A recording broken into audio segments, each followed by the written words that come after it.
Futebol e política se misturam? Há quem diga que não e traga argumentos para isso. Mas fato é que nesse vídeo eu apresento uma visão diferente. Afinal, não é de hoje e eles se misturam. Desde a popularização do esporte, na década de 30, diversas torcidas já começaram a demonstrar seus apoios a certas causas. Às vezes, times foram criados envoltos a essa visão de mundo, inclusive. Mas também, obviamente, governos de ambos os espectros políticos logo perceberam o grande potencial de exploração que o futebol oferecia e ainda oferece. Assim, juntando um com o outro, chegamos no futebol moderno de uma forma que, basicamente, qualquer fato, acontecimento ou evento político reflete no ambiente futebolístico e vice-versa. Símbolos, uniformes, ações em campo, tudo isso conta. Tivemos o Santos do Pelé, que já parou um conflito no Benin, a seleção brasileira de 1970, que foi utilizada com bastante propaganda pelo governo da época, a questão catalã no Eu Clássico e que gera reflexos até hoje, enfim, vários exemplos. Eu separei o vídeo em partes, podem acompanhar aí nas marcações, e infelizmente eu já prevejo bastante coisas ruins. Um cancelamento e um vídeo com monetização e alcance restringidos pelo YouTube. Então, dá uma força se puder, com like e inscrição, e como sempre, comente respeitosamente e respeite a visão do outro também. Agora sim, bora pra análise.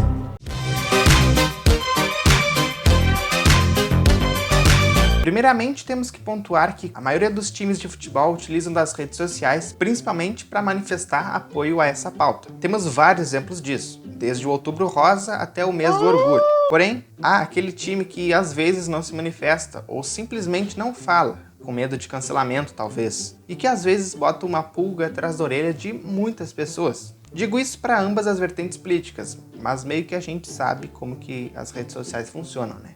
Portanto, temos aqueles times que são historicamente de esquerda, aqueles que são historicamente de direita, e aqueles que, no fundo, a gente sabe que pendem mais para um lado. Bora ver então onde o seu time se encaixa?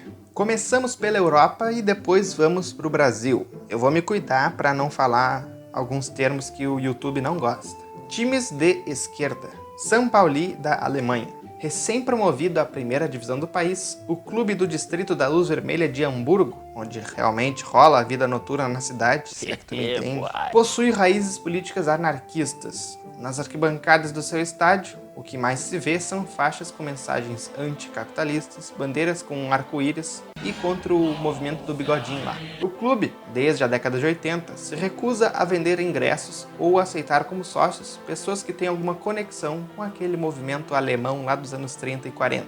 Livorno, da Itália. Em um país também com bastante problemas históricos políticos, o Livorno vai na contramão do futebol italiano. A equipe é da cidade onde o Partido Comunista Italiano foi fundado, lá na década de 20, e que ainda mantém as suas raízes de esquerda. Até hoje, os torcedores do Livorno comemoram anualmente a data de aniversário do Stalin, o ex-líder soviético. O rosto dele também costuma aparecer em camisetas e faixas dos torcedores do clube, muitas vezes acompanhados da imagem de Che Guevara. AEK Atenas, da Grécia. Campeão grego em 2023, o clube ateniense se considera co-irmão do Livorno. Seu grupo de ultras mais conhecido formou uma aliança com os torcedores da equipe italiana, que tem como objetivo combater o preconceito nos estádios da Europa.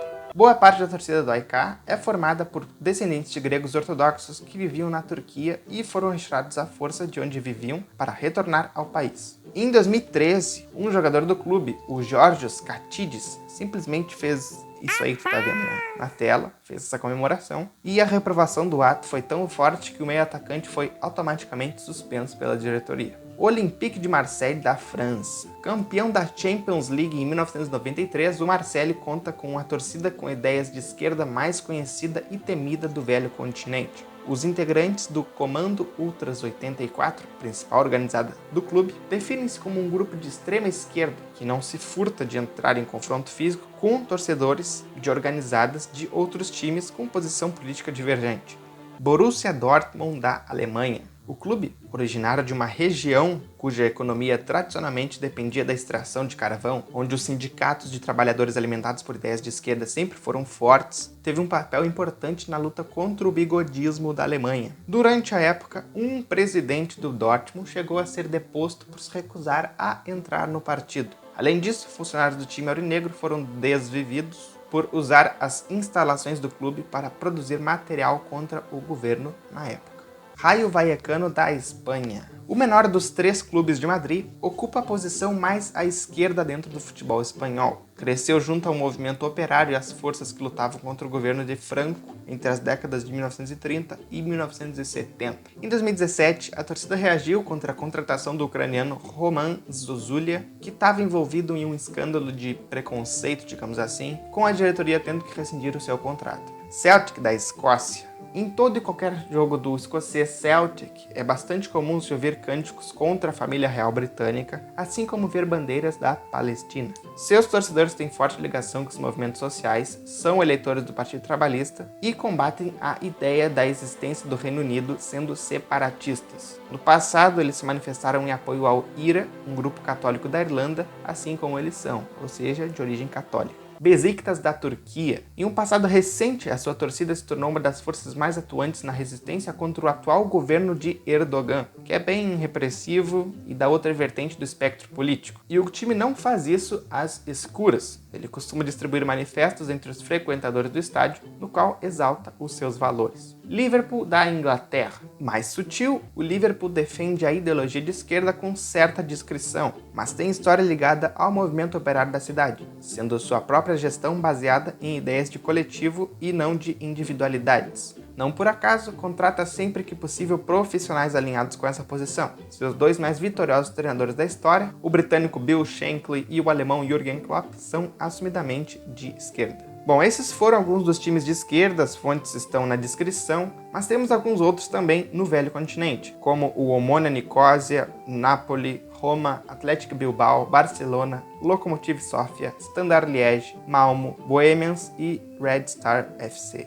Agora os times de direita. Lazio da Itália. O futebol italiano é dominado por clubes que estão ligados às ideias da direita, mas nenhum time relevante do país é tão conectado com a causa quanto a Lazio. O clube é até hoje lembrado por causa de um torcedor ilustre, só o amigo do bigodista alemão lá da época do Segundo Conflito Mundial. 75 anos depois da sua partida para o outro mundo, ele ainda é tratado como um deus pelos torcedores mais extremistas da equipe. Legia Varsóvia da Polônia. O Legia já era visto como um símbolo da direita desde a época socialista do país, sendo importante para conter o extremismo do governo apoiado pela União Soviética na época. Depois da redemocratização polonesa, alguns torcedores do clube, contudo, radicalizaram o discurso. Devido ao comportamento discriminatório dos seus ultras, o Legia já foi punido algumas vezes pela UEFA e acumula diversas multas. Zenit da Rússia. O Zenit é outro cuja torcida tem um comportamento mais radical dessa vertente. O tabloide inglês The Sun já descreveu o Zenit como o time de futebol mais intolerante com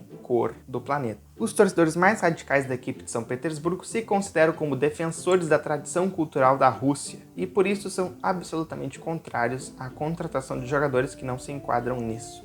Beitar Jerusalém de Israel. Alguém consegue imaginar torcedores abandonando o estádio em protesto depois de um gol marcado pelo próprio time? Pois foi isso que alguns radicais do Beitar Jerusalém fizeram em 2013, quando Zaur Sadayev balançou as redes pela primeira vez em seu novo clube. O problema é que ele era muçulmano, e isso não pegou legal para alguns dos radicais da torcida. Em 2018, o nome oficial da agremiação virou Beitar Trump Jerusalém Futebol Clube, homenagem prestada pela diretoria ao presidente dos Estados Unidos na época, depois de ele anunciar que reconheceria Jerusalém e não Tel Aviv como capital do país. Real Madrid da Espanha. Assim como a Lazio, o clube mais vitorioso da história, também se beneficiou de um regime de direita para construir a sua trajetória de sucesso. O Real foi o time escolhido pelo general Franco, que governou a Espanha de 38 a 73, para receber todo o investimento estatal que era possível. Ele influenciou a construção do estádio Santiago Bernabéu e também a ida do craque argentino Alfredo Di Stéfano para a capital espanhola. Ao contrário do que acontece com a Lazio, no entanto, a torcida do Real não é ideologicamente tão radical. Paris Saint-Germain da França. Tradicionalmente um clube mais ligado à direita, o PSG tem diversificado bastante a sua base de torcedores nos últimos anos. No entanto, um dos seus principais grupos de ultras, o Boulogne Boys, ainda é extremamente ligado ao radicalismo de direita. O grupo tem um longo histórico de confusões com torcedores adversários, como o do Olympique de Marseille. Chelsea da Inglaterra. Assim como o PSG, o Chelsea é outro que tem mudado de cara desde que se tornou um dos novos ricos do futebol europeu. Mas, nas décadas de 70 e 80, os Blues eram conhecidos como o time de alguns dos hooligans mais temidos e politizados da Inglaterra. Os Headhunters eram um grupo de torcedores do Chelsea bem intolerantes, por exemplo. Rangers da Escócia.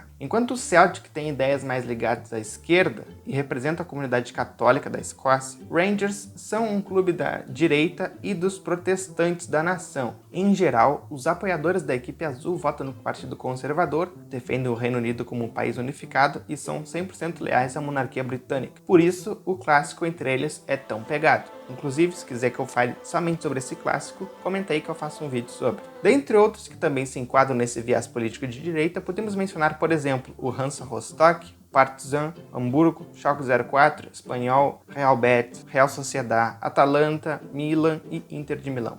E no Brasil? No Brasil a coisa já é diferente. Enquanto na Europa as torcidas, os times e muitas vezes os jogadores se enquadravam em um espectro político nos seus anos iniciais ou de fundação, aqui no Brasil isso já não fica tão claro. Apesar de termos diferenças sociais e políticas, sim, percebo que na Europa toda essa diferença é mais acentuada, pois possui uma história que ainda é visível em campo ou nas arquibancadas. Por aqui, nenhum time é abertamente de um lado ou outro, mas podemos ter uma ideia mais geral sobre cada um. Acredito que o mais visível historicamente seja o Corinthians, mais ligado à esquerda, pois teve jogadores que se posicionavam abertamente, fora que o clube até já entrou em campo com uma bandeira soviética e não é nem zoeira. Para os demais, muitas vezes se crê que os clubes fundados pela população mais pobre, em contraste com uma elite local da cidade, sejam de esquerda, enquanto os outros sejam de direita. Por essa perspectiva, temos que o Flamengo, o Inter, o Vasco, o Atlético Mineiro, o Brasil de Pelotas, por exemplo, seriam mais de esquerda, enquanto que o Palmeiras, São Paulo, Cruzeiro, Santos, Botafogo e o Pelotas seriam mais de direita. Porém, como eu disse, isso não é claro e não é uma regra. Para exemplificar isso, eu até achei imagens que demonstrariam, que nem vocês estão vendo aí na tela. Mas olhando aí para a tela, eu queria saber de ti se tu concorda, se tu vai mudar de time por causa disso agora.